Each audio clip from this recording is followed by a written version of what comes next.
Welcome back to my channel. আজ বানাচ্ছি সন্ধ্যাবেলার জন্য ফিশ ব্রেড পকোড়া। এই ফ্রিজে কয়েকটা কাতল মাছ ছিল।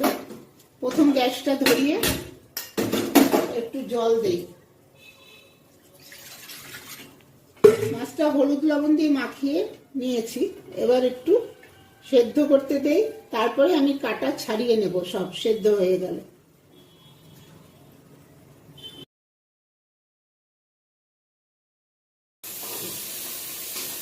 সেদ্ধ হয়েই গেছে।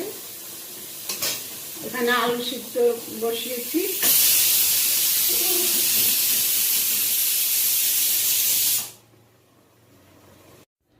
মাছের কাঁটাগুলো ছাড়িয়ে নিচ্ছি। আলুটা সেদ্ধ হয়ে গেছে, এবার নামিয়ে এটাকে ম্যাশ করতে হবে। সবগুলো নামিয়ে নিই আলু। এবার কড়াইতে সামান্য তেল দিলাম। তেল গরম হয়ে গেছে, গ্যাসটা কমিয়ে নেই। তারপরে দেব রসুন। রসুনটা আমি পেস্ট করিনি, এরকম করে কেটে নিয়েছি কুচি কুচি করে।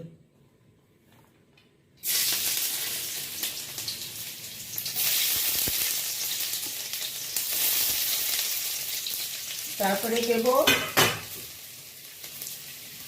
পেঁয়াজ।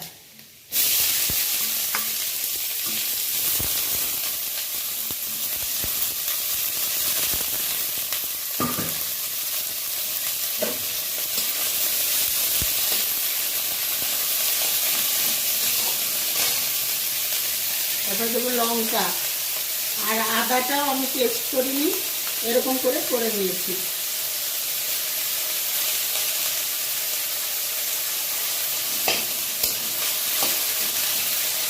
ভাজা ভাজা হোক। ভাজা ভাজা হয়ে গেছে। আমি বেশি তেল দেই না, অল্প তেলেই করি। বাচ্চারা খায়, বড়রা খায়, বাড়িতে বয়স্ক মানুষ আছে। এবার মাছটা দেব, যে কাটা ছাড়ানো মাছটা, তারপরে আলু।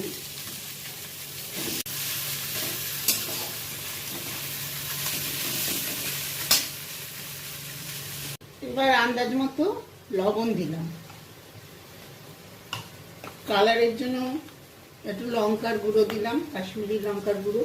আর ঝাল, একটু ঝাল ঝাল ভালোই লাগে, গোলমরিচের গুঁড়ো দিলাম।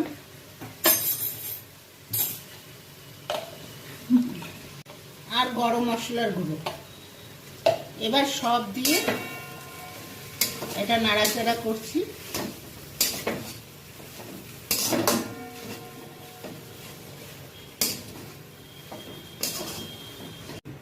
এটা মোটামুটি কমপ্লিট হয়ে গেল। এবার নামিয়ে নেই, তারপরে ভাজবো। এটা মোটামুটি কমপ্লিট হয়ে গেছে। তারপরে আমি ব্যাটারটা বানাচ্ছি। কড়াই গরম হয়ে গেছে, এবার ভাজার জন্য তেল দিচ্ছি। পুরটাকে আমি এরকম শেপে রেডি করলাম। এবার ব্যাটারের জন্য আমি একটু ময়দা নিলাম আর ডিম দিলাম। আন্দাজ মতো লবণ দিলাম।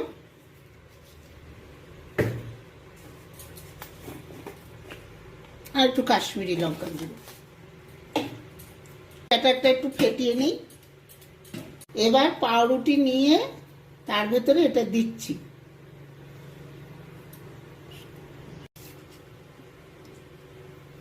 তারপরে ডিমের ব্যাটারটা পাউরুটিটাকে কোট করছি। এবার তেলে ছাড়লাম। এটা খুব গরম হওয়ার পরে এটা দেব। তারপরে গ্যাসটা কমিয়ে রাখবেন, এটা হোক। তবে এক এক করে আমি সবগুলো করে নিচ্ছি। হ্যাঁ, এই যে এরকম করে ভেজে নেব।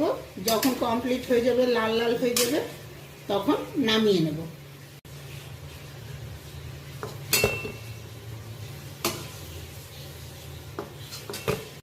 হ্যাঁ, তৈরি হয়ে গেল ফিশ ব্রেড পকোড়া।